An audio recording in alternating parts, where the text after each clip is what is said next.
Christophe de Villers, bonjour. Vous Bonjour. êtes tête de liste Ligue Comtoise Non au Minaret. Le conseil régional n'ayant ni l'urbanisme ni la religion dans ses compétences, pourquoi les minarets?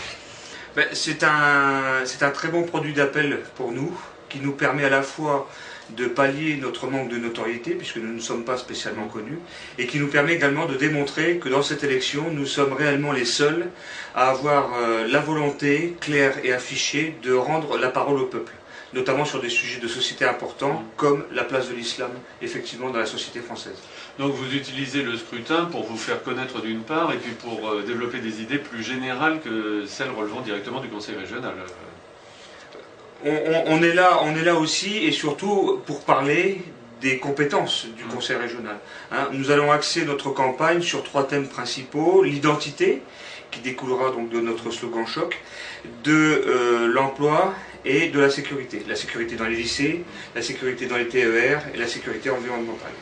Alors parmi ces 3 thèmes, lequel allez-vous mettre en premier, je veux dire, celui sur lequel vous faites le plus campagne? Ce sera quand même le thème de l'emploi, puisqu'on voit bien aujourd'hui, la Franche-Comté est très touchée sur les problèmes de chômage. Elle est très touchée par la problématique de la crise, donc c'est effectivement le sujet de préoccupation première auquel nous répondrons. Alors quelles propositions en matière d'emploi souhaitez-vous mettre en avant?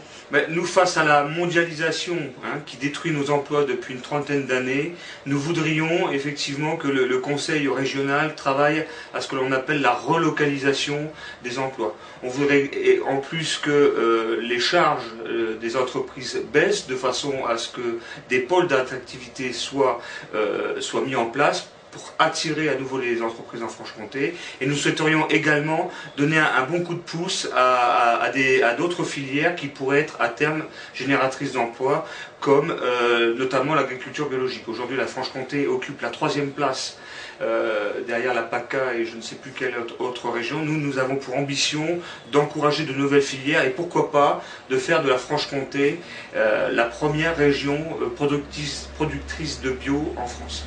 J'ai vu que vous aviez aussi un volet culture dans le document que vous avez diffusé. Un volet culture... sur l'identité régionale. Nous sommes effectivement très attachés aux identités, qu'elles soient locales, qu'elles soient nationales ou à l'identité européenne. Et bien évidemment, nous veillerons également à ce que l'identité franc-comtoise soit clairement défendue face notamment au problème du communautarisme. Je pensais à la culture aussi dans les composantes rurales comme la chasse. On est très attaché à tout ce qui touche à la terre, à nos racines, donc bien évidemment, tout ce qui peut s'y référer devra être encouragé, voire accentué. Christophe de Villers, je vous remercie.